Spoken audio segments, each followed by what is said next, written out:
Hey, Irwin School, this is Mrs. Swift. I'm going to be starting you out with the read aloud of Stuart Little by E.B. White. Chapter 1 is named In the Drain. If you can get access to a copy of this, you could follow along with me while we're reading. Some of the other teachers are going to be reading along too.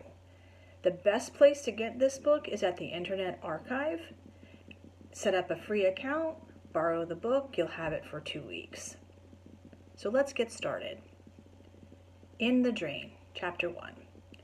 When Mrs. Frederick C. Little's second son arrived, everybody noticed that he was not much bigger than a mouse. The truth of the matter was, the baby looked very much like a mouse in every way.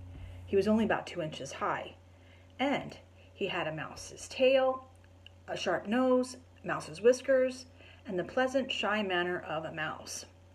Before he was many days old, he was not only looking like a mouse, but acting like one too, wearing a gray hat and carrying a small cane.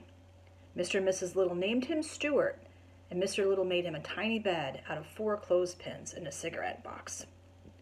Unlike most babies, Stuart could walk as soon as he was born. When he was a week old, he could climb lamps by shinnying up the cord.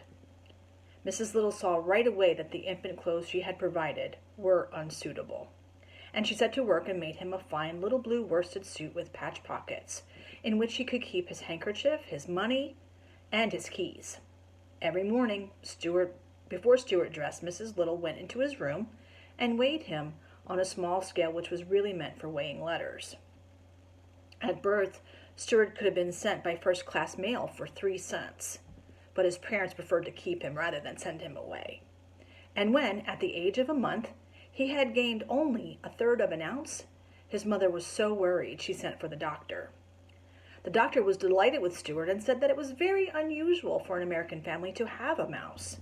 He took Stuart's temperature and found that it was 98.6, which is normal for a mouse.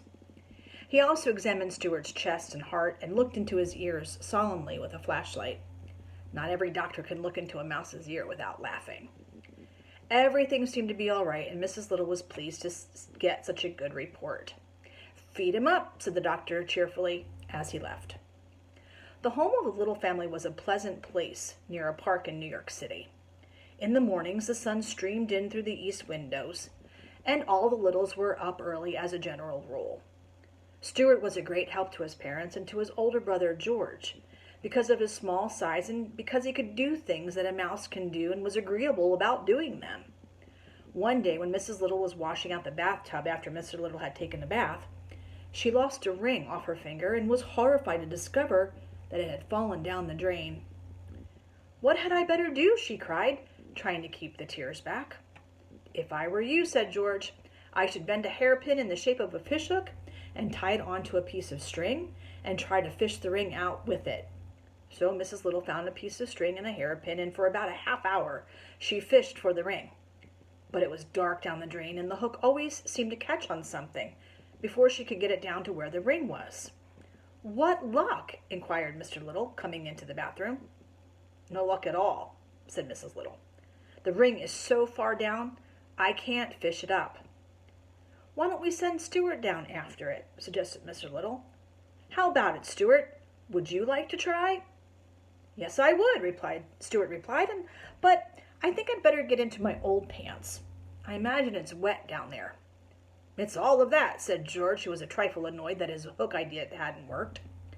So Stuart slipped into his old pants and prepared to go down the drain after the ring. He decided to carry the string along with him, leaving one end in charge of his father. "When I jerk 3 times on the string, pull me up," he said. And while Mr. Little knelt in the tub, Stuart slid easily down the drain and was lost to view. In a minute or so, there came 3 quick jerks on the string, and Mr. Little carefully hauled it up. There at the end was Stuart, and the ring safely in his hand. "Oh, my brave little son," said Mrs. Little proudly, as she kissed Stuart and thanked him. "How was it down there?" asked Mr. Little, who was always curious to know about places he had never been to. "It was all right," said Stuart, but the truth was the drain had made him very slimy, and it was necessary for him to take a bath and sprinkle himself with a bit of his mother's violet water before he felt himself again. Everybody in the family thought he had been awfully good about the whole thing.